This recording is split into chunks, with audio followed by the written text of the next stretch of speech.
What is that eerie sound we're hearing? Very melancholy, very Halloweenish, I guess. This is Milton Baker, and it's time for our community profile. I'll tell you a little bit more about that sound you were hearing there, what that was. That's pretty good. That'd be a good contest, Darrell. And Harkey and Dan Barefoot are here for the community profile, and we could do a pretty good contest as to what that sound was, couldn't we, Darrell? Oh, I believe we could. Well, I might have something to give away here. Who knows? But anyway, we're here for the community profile this Tuesday, October 27th, 2015. Before we get started, let me again say get well wishes to Sandy Alexander, our co-host and executive producer of the community profile, who is suffering from a pretty serious setback in her health. And Sandy, if you're listening in out there at Peak Resources in Shelby, or maybe you're home by now, I did not get a chance to go see Sandy yesterday, but we wish you a speedy recovery, Sandy. I don't know, guys, you know the story of what happened to Sandy? Yeah, so yeah, she told us last year, I think. Yeah, so she's had a serious health setback, and we just want to wish her Godspeed to getting back here. Darrell Harkey, local historian. Dan Barefoot, historian, author, local attorney, retired. Mm-hmm. Are you retired, Dan? Yeah. Retired attorney. You guys always come. You always show up about Halloween. What is it with you guys? Yeah, it's about 10 years now. It has been, hasn't it? We've been doing this show a long time. And we talk about, Dan's written Ghost on the Haunted 100 and the Haunted Halls. And the Revolutionary War, Spirits of 76. Yeah. Dan likes a good ghost story. That's right. I do, too. I like a good ghost story. Darrell, you like a good ghost story? Yes, I do. All right. We're going to get into some ghost stories, but before we do here, and then we're going to tell you about this eerie sound you've been hearing here. Darrell, you attended Doug May's funeral last week. Yes, I did. And I would like for you to just tell us a little bit about the funeral. I did not get a chance to go, and I know there was probably a packed house for that It was service. Well attended, and they had a lot of folks. Had of course the Shriners were all there. They were seated together. Mm-hmm. And I met my friend Al Conklin over at the church, and he invited me to sit with him. And of course, when I got there, when we went in, Paul Cameron and Steve Onosorge and Molly Grantham and John Carter and all of them were all in a special section. So I didn't know what to do, and Paul Cameron said, "Come on over here." Said, "Sit over here with us." So I sat with the WBT people, and I guess a lot of the folks thought I was working with them. Just go along with the flow. Yeah, go with the flow. And so when we went outside, we shook hands with a lot of people that wanted to meet Al and John and Paul and all of them. And Paul Cameron said, "I never met you, but I've heard your name many, many times." And I told my wife, and wife said, "Well, that may be good or bad." Said, "I'm not sure. He's heard your name. I don't know how good that is." Darrell, do you recall, was there a particular song, "It Is Well With My Soul"? Was that played at the funeral? Yes, it was. Yeah. Okay. That is interesting because the day of the funeral was at 11 o'clock last Wednesday. I picked out a random Doug May's interview we had done, and I played it back that morning. I didn't have a scheduled program that day. I had something to do, but I can reschedule it. But I picked out a random Doug May's interview, and we talked about everything, Doug and Sandy and I. Doug was on the air with us that day by telephone. And for some reason, Doug asked Sandy what was her favorite hymn. And she said, "Oh, Doug, I probably have a million of them, but It Is Well With My Soul was probably my favorite. It was my father's favorite." And Doug said, "It's strange you should say that." He said, "I was just talking with so-and-so at such and such funeral home. And he said, I told him I wanted that played at my funeral, which I hope will be in another 10 or 15 years. Well, this particular interview was about 2.5 years ago. So I thought, how ironic that I had no idea that was on that interview program. I just picked that show out at random. So that was indeed then played at his funeral. Yeah, and they played the violin. One of the ladies there, and it had a soloist, and it was all, everything was well done, and it was all beautiful. It was a great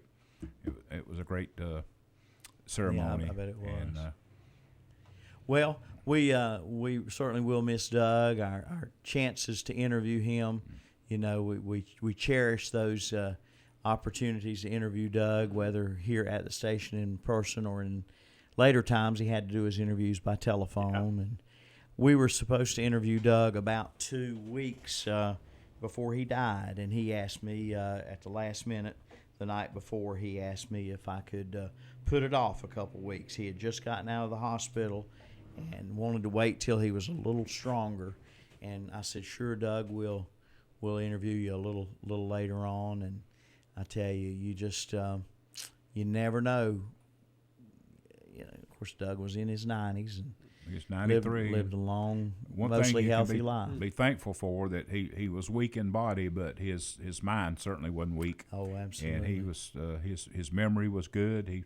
And his voice was strong, and he was just when I know he had one of those identification callers, but when I would call him, he'd say, "Hello, Darrell," and "How are you doing?" Yeah. And always the same way, he was. The last time I was down at his house, we were going someplace, and we were going to Homestead to eat, and he said, "I'm running late. I hadn't got dressed," so I helped him get dressed, helped him get his shoes on and everything. And he said, "Boy, I sure do appreciate this." And I said, "Well, I'm glad I could do it for you, Doug." Oh my. Well, yeah, we're going to miss Doug and his cheery personality. His, as you say, his mind was clear and sharp, and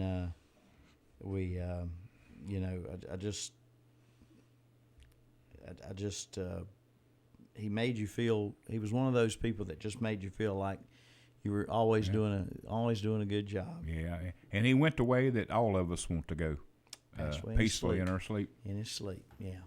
All right, let's go to our topic at hand today. Now, let's start with this eerie sound. This eerie sound we've been playing all day. And Darrell, you can tell us what this is and who it is that is playing it. Let's let a little bit of it play. Can you guys hear it? Yeah. We can.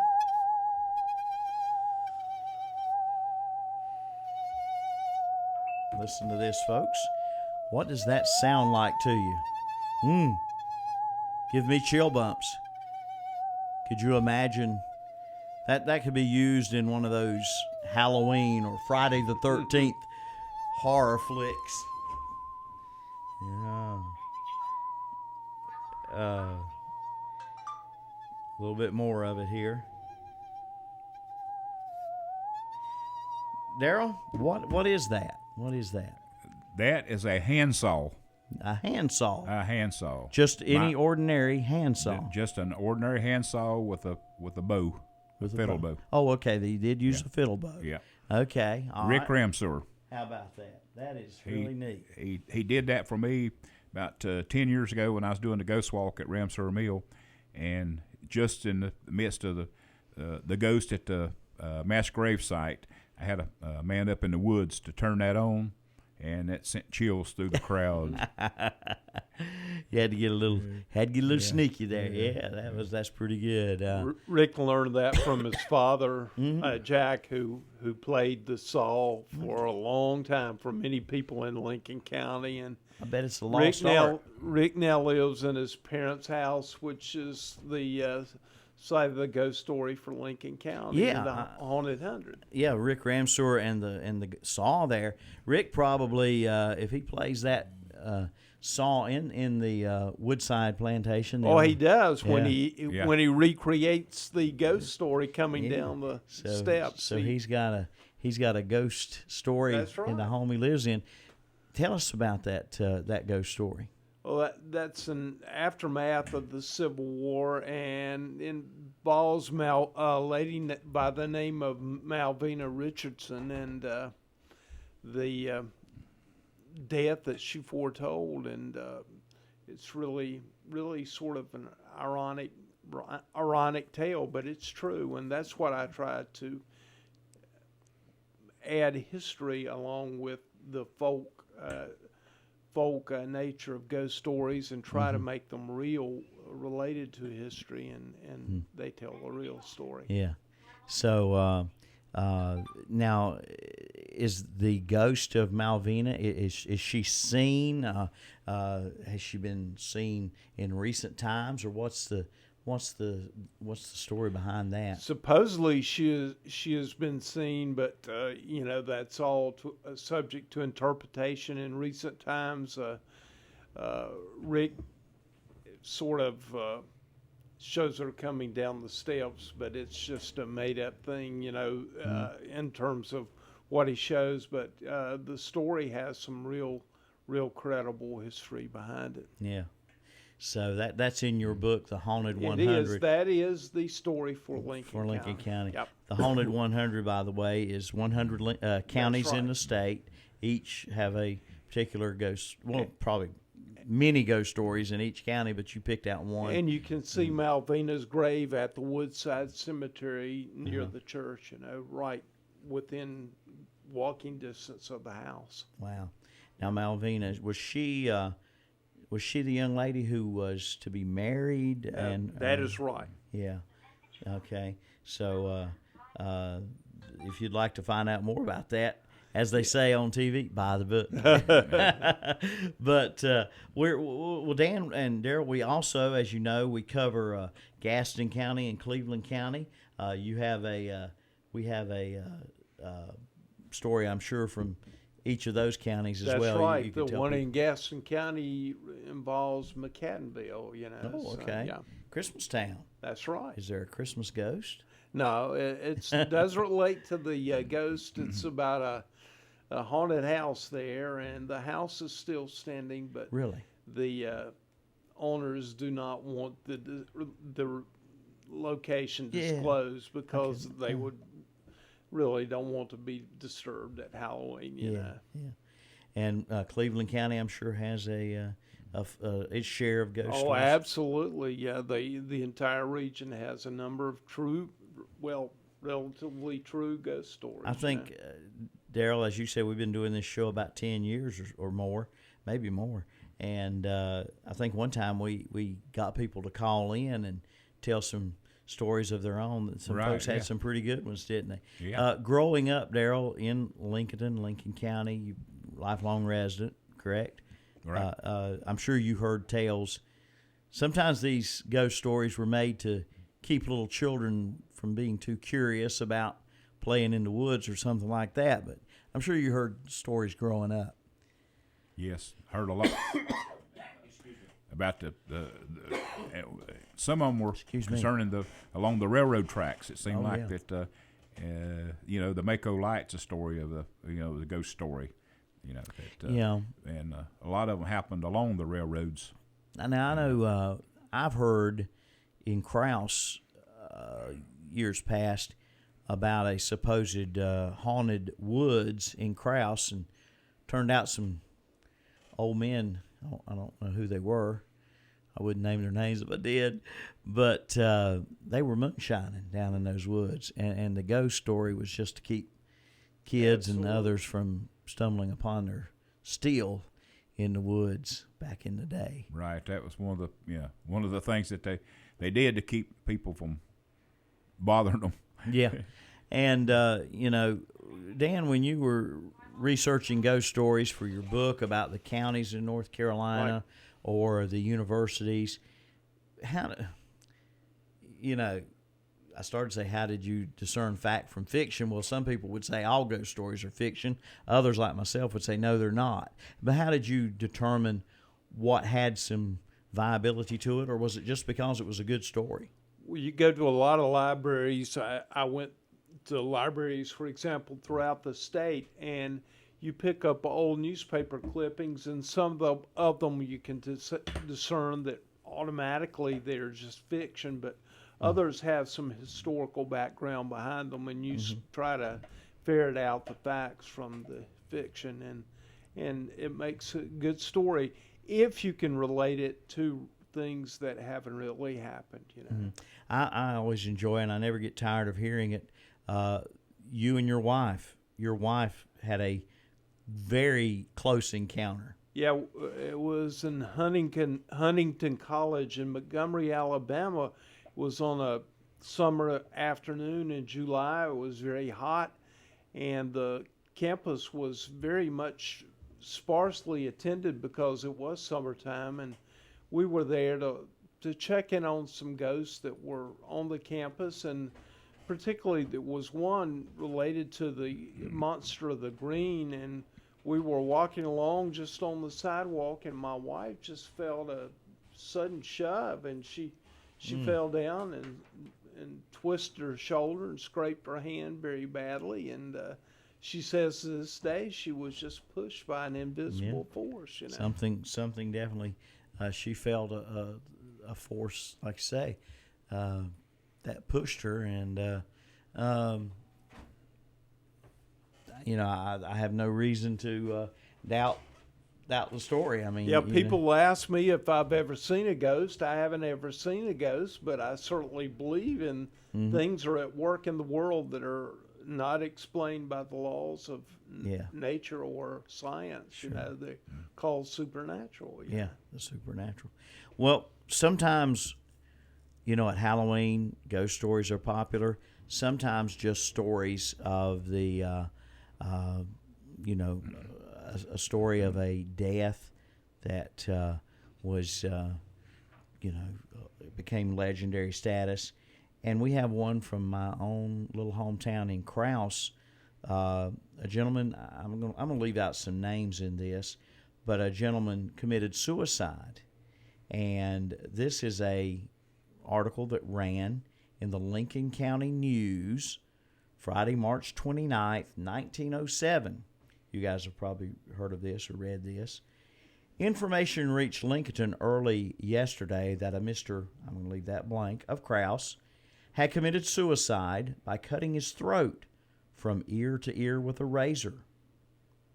Inquiry by phone developed the fact that Mr. So-and-so had been despondent for some time over his financial matters and had complained to his wife Wednesday night before retiring that he could not make ends meet.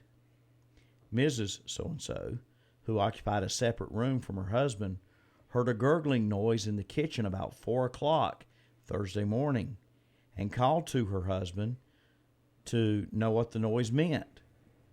Receiving no response, she went into the kitchen and found the Mr. So-and-so on the floor with great streams of blood gushing from his throat, which was cut from ear to ear. A razor lay off to one side. Mr. So-and-so did not live 5 minutes after the rash act was committed. He leaves a wife and 6 children. At the time the above facts were gathered, it was undecided whether a burial would take place at Pleasant Grove Church or at Lincoln, where he formerly resided. So that's maybe not a ghost story, but something I'm sure that's been told time and time again at Halloween or at other times in the town of Krause. And I heard it growing up. My mother told me someone committed suicide in a particular house. The house is not far from where I live. And so that's the way ghost stories are passed down from generation to generation. Yeah. So does that bring to mind any other stories that maybe not of a ghost, but just of a gruesome ending? Sadly, a lot of the ghost stories, famous ghost stories in North Carolina, the sites are disappearing. The Devil's Tramping Ground, the last report I got of it in Chatham County is basically you can't tell where it was at. It's just been littered and has trash all over it.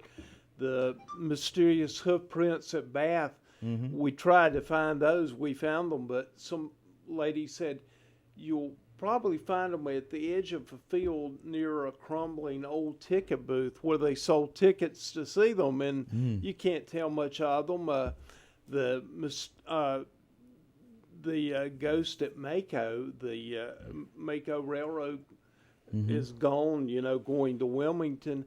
And the site of where the railroad was at is even gone now. You can hardly discern in Mako where Joe Baldwin was supposed to have been seen, So Yeah. those are three, ghost stories that have just almost are vanishing, from the landscape, but will be told forever, I guess, because of them being recorded and written.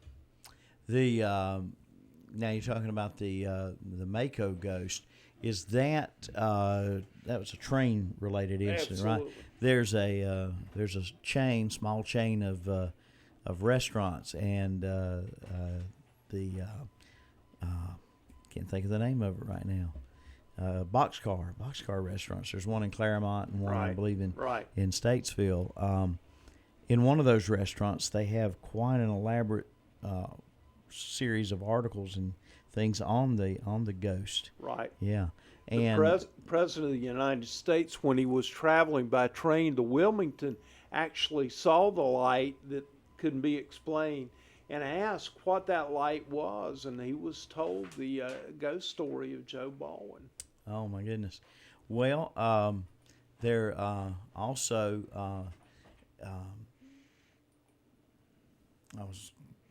I'm doing a couple of things at one time here, folks, because I'm getting a friend of mine to email me a couple of things I wanted to mention. But I want to, a couple of years ago, wasn't there even a tragic story with a group that just out for a night of fun, maybe at Halloween, I don't know, out for a night of fun to try to find a ghost train?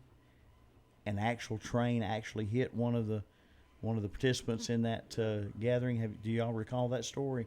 Yeah, I remember something about that. Near a trestle or something. It had something to do with.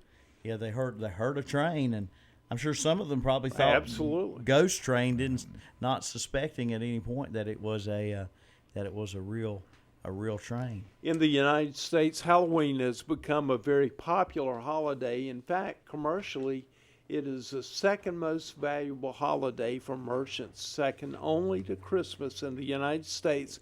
So you'll see all the Halloween merchandise soon gone, and then everything will convert to Christmas.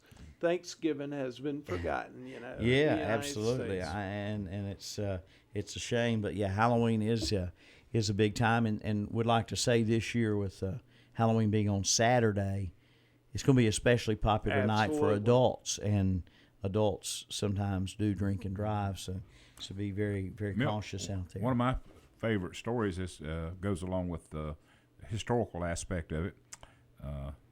Alexander Brevard was at Valley Forge, and George Washington ordered him home. He was a captain because of his ill health. He came home, and he lived until 1829 when he died. He's buried there at McPeely Church. But he owned a lot of slaves, and he was involved in iron making business along with Forney and Graham and others. And as I said, he had a lot of slaves. He had a brother named Joseph who lived in Camden, who was actually a salesperson, if you would, for those days. And he was marketing the iron, that for the utensils and what have you, anything made of iron. And but Alexander Brevard would go to Charleston along with Joseph, and he would meet the incoming slave ships that came into Charleston. Mm-hmm. And what he was looking for were slaves that knew how to make iron. Making of iron in Africa goes back to to biblical days. Either the fiery furnace, with the three children of Israel, was, and supposedly an iron furnace. But some of those slaves, they couldn't communicate with other tribes, but they still knew how to, the iron making process. Basically, it was a different process. Well, same process, but a different means that they were using. So he purchased one such slave and brought him back to Lincoln County, and he was from a different tribe and couldn't communicate with any of them except one slave he had somewhat communication with this African, And so Brevard assigned this newly bought slave to this older slave, and had him out working him, and they would work together because, like I said, there was some communication between them. So one day they went out to work, and they didn't come back that night. And Brevard knew that he hadn't escaped or anything. He hadn't run away. There was something happened. So they went out looking for him.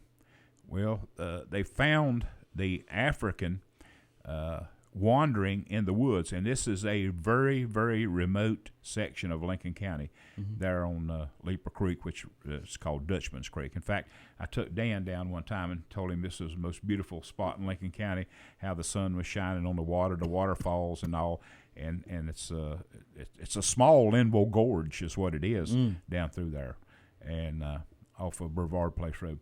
Well, they found the African wandering, and he was just wandering around within a day or two, and they couldn't. They never found the other slave. They couldn't find him, and a number of maybe months later, someone happened through that area, was wandering through there, and they found a campfire, and they found human bones. Oh my! And then it was noted that the newly bought African slave was from a tribe of cannibals in Africa. Oh man! And the man was never seen, and of course the African couldn't communicate with him, but they found the fire, and they found the human bones, and that area, they say that now that you can hear screams of like someone burning or something, like how you'd scream if you were. But I've heard coon hunters, or they say coon hunters and fox hunters in that area have heard screams, and there's no one within 2 or 3 or 4 miles, of the site. Oh my goodness! But that happened in Lincoln County. That's a good one. That's Absolutely. a good one, Dan. We have to be proud of North Carolina's role in ghost stories, because last night we were watching on the History Channel the story of the mystery of Roanoke Island. And I like to say that, all of British America started right here in North Carolina with the Sir Walter Raleigh colonies in the 1580s. And America, the first mystery of America began right here in North Carolina with the mystery of Roanoke Island. So true. America began with a mystery, and it happened all in North Carolina. I tell you what, you're absolutely right. Absolutely. Lifelong. We started North Carolina ghost stories. And lifelong North Carolinian right here, as I assume we all are here in this room. Absolutely. And we've got North Carolina rich in all types of history. We started the ghost story in America, really, not just North Carolina. Yeah. Well, I want to read you one more from my beloved hometown, Krause, and I thank my friend for emailing this to me. The headline read, "Many people have, quote, seen and heard, end quote, Krause ghost declares farmer." This is from the Gastonia Gazette. It is an undated story.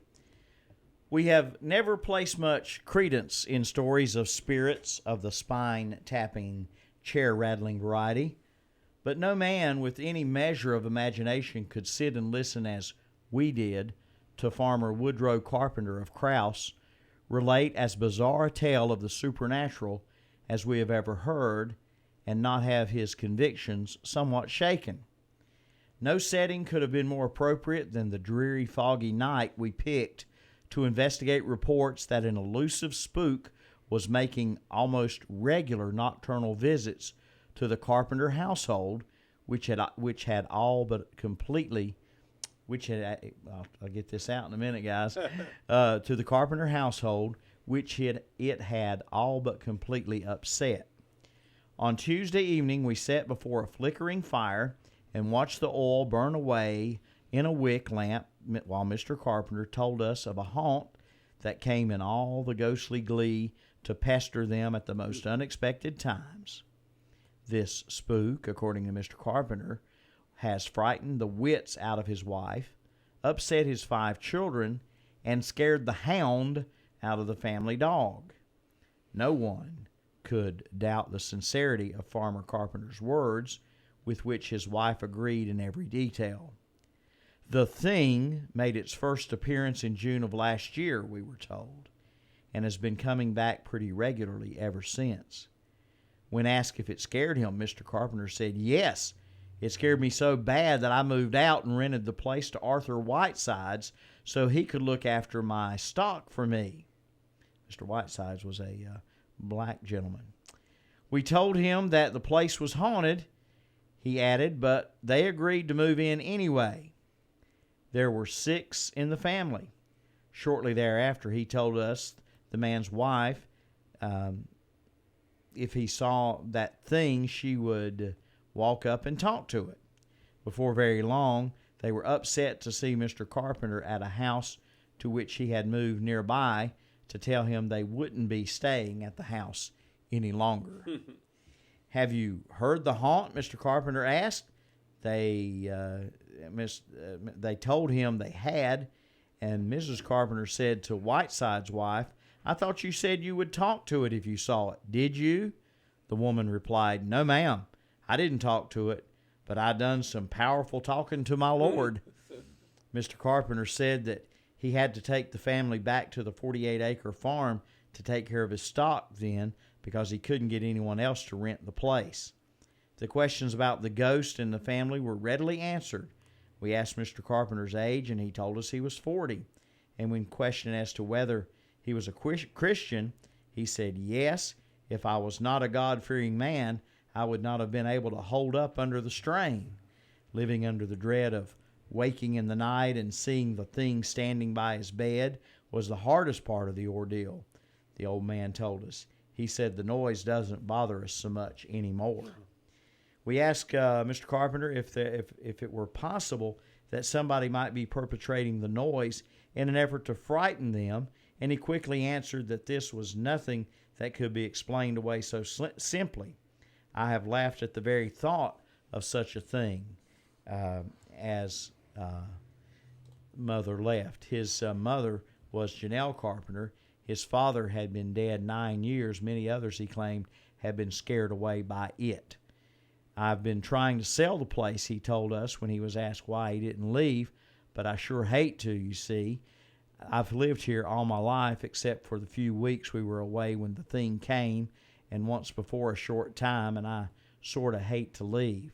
I had to come back since the spook came because my stock and crops were here. My father built the place, but I guess I'll have to sell and get out about fall, whether I want to or not." To keep from preventing Mr. Carpenter from going to bed, we elected to sit in the 2 empty rooms in the 5-room house and keep watch. He invited us to build a fire and stay as long as we like. If you never had occasion to spook hunt, then you can't realize how long and tedious the hours grow. This is the writer of the article speaking. What with recounting long-told ghost stories and horror tales and all, but we stuck it out until near the middle of the night and watched one of our party fall asleep. The fire died down and no ghost.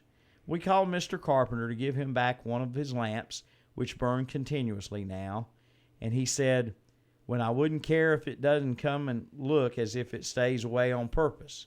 I wish you'd all stay the night. I feel safer when there's other folks here. It may come in the minute you leave, and it's hard for us to sleep with that thing around." But we had to disappoint him. We had a day of work ahead and not far off. Maybe we'll hunt the haunt some other time, maybe. Perhaps this particular one is allergic to total strangers. We don't know. So that's just the way it goes. They stayed to see the ghost, and Absolutely. the ghost didn't appear. But that's a popular Krause ghost story as well. Bill, I think we'd be remiss by not mentioning that a few years ago, one of the great musicians of Halloween died, Bobby Boris Pickett. You played him earlier on a commercial, I think. Yeah. And we'd be really remiss. I know Turner Classic Movies will show some of his movies on Halloween, but Sir Christopher Lee, who played Dracula in many Hammer films, died this year, and he was in his 90s, I think, and so he was a remarkable actor which we'll all miss. Yes, indeed.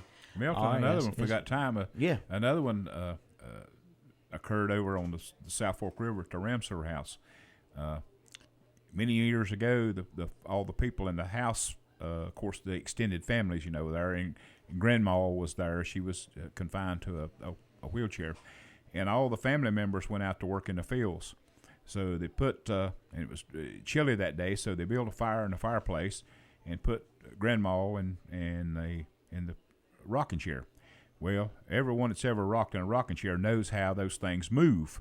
As you rock, it crawls or moves. Right. And she was rocking, and she got too close to the fire, and the quilt over her legs caught fire, and it burned her to death. Oh my! And well, some years later, people said the house was haunted, and whether it was her or not. But one of the recent ladies that lived in the house said that her husband was gone and on the business elsewhere, and she was there by herself with her children, and she heard someone coming up the stairs, and she had heard this story before, how people you could hear, and I know in old houses, the old office house I had, you could hear creak and then going on, the boards moving and all. But she said it was someone you could tell step by step was coming up the steps. Oh my! And she was in the room with the children by herself, and said, she hollered out, said, "Who's there?" No one said anything, and then another step or two, and you could hear the boards creaking and cracking, and they kept getting higher and higher. And she said, "Who's there? Who's there?" No one spoke, and she said, "It must be the ghost." She said, "I'm going to tell you something, Mr. Ghost, that we live here now. We own this house, and you are not going to run us out. Now, if you want to live here with us, that's fine. We don't care. And as long as you don't bother us, we won't bother you. But we are not leaving, and you can leave or stay, whatever you'd like." And she said, and it went away, and that was the end of it. That was the end of it. Yeah. Oh, that's a good one. That's a good one to end up on here. Well, guys, it's so great to have you with us again for Halloween ghost stories. And Dan Thank and you, Darrell, look forward to seeing you. Maybe we'll see you again Next year. certainly around next year, around Halloween. Maybe in the meantime, we'll have you back to talk about some more history. Thank you, Milton. Because I know there's a lot of history to North Carolina and to Lincoln County especially that's not ghost related. Certainly. Well, I got an idea that we could possibly come back before Christmas, because I'd like to talk about, I've got, in fact, an article about the Reynolds family Christmas. Okay. And, Mr. Beam, the pioneer in what is now Gaston County, married a Reynolds. So a lot of Reynolds is around. But how they celebrated Christmas. And I remember my Christmases in the 40s and early 50s. And I know Dan does. He can remember, and some of the rest of them. So talk about and maybe take some calls on how some of these people our age, 75 and 80, what they got for Christmas. I know one time my daddy got a pair of shoes and an orange. There you go. That was a big Christmas, I'm sure. Yeah. All right, folks. Well, we'll leave you with Rick Ramseur on the song. Oh, boy. Be careful out there this Halloween. It's Saturday night. A lot going on Saturday night. The kids will be out trick-or-treating. The adults will be partying. And the time will be changing also Saturday night. Lots to keep up with on Saturday night. Thank you guys again. Appreciate it so much. Thank you, Milton. All right. Dan Barefoot, Darrell Harkey with us, local historians, to share some ghost stories. From the coast to the mountains, we got them in North Carolina. They're Absolutely. everywhere. They're everywhere.